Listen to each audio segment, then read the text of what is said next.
This is Paul. Now, in international law, we talked about humanitarian rights and how we as a nation don't have any legal obligation to enforce those. Yes. But I've been the victim of physical and psychological torture. Yes. Interrogation when being questioned, pooch, interviewed, arraigned. Yes, yes, yes. And then I've been the victim of physical and psychological torture while in jail. Yes. And this personal recognizance right now. Yeah. It's extrajudicial punishment to obligate a person to have a mental health evaluation. Yes. So that you can conceal your felony of false arrest, arbitrary detainment. Right. And then the obstruction of my rights as a father. Phew. Now, arbitrarily depriving an individual of the liberty is prohibited by the United Nations. Yes, that division of the human rights. Yes. And then proper liberty, what's it say here? Cannot deprive an individual of their liberty without proper due process of law. Yes. The International Covenant on Civil and Political Rights, yes, specifies protection from arbitrary arrest and detention by the article number 9. Now, I'm going to want to use some international courts of law because I've emailed. Yes. And I said, well, this is actually a human rights violation and it does violate that international covenant. Yes. Now, for all of those that are members of the United Nations, oh, look at you.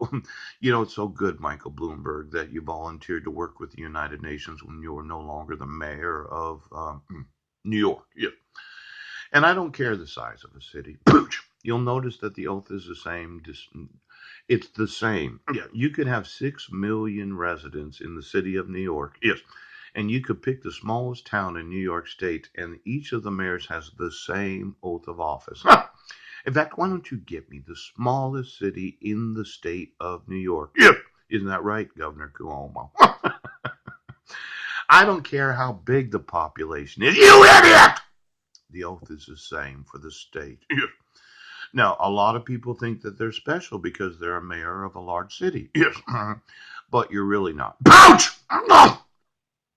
The oath is the same regardless of the size of the population of the city. Yes. Each state governs their own oath of office. Yes. Mhm. Let's look at the state constitutions. Yes. State statutes. Yes. Let's look at the election obligations of each individual elected to office. Yes. In every state, every city of every state.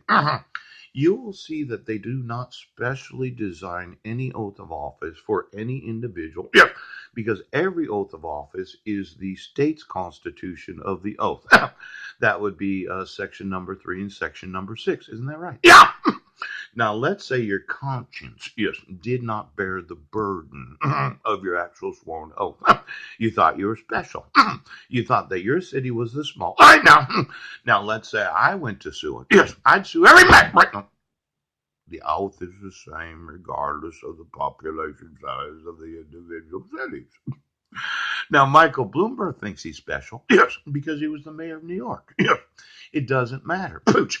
Any mayor of any city in the state of New York could have worked for the United Nations. Yes, Michael Bloomberg went to work for the United Nations. Right, right, right, right.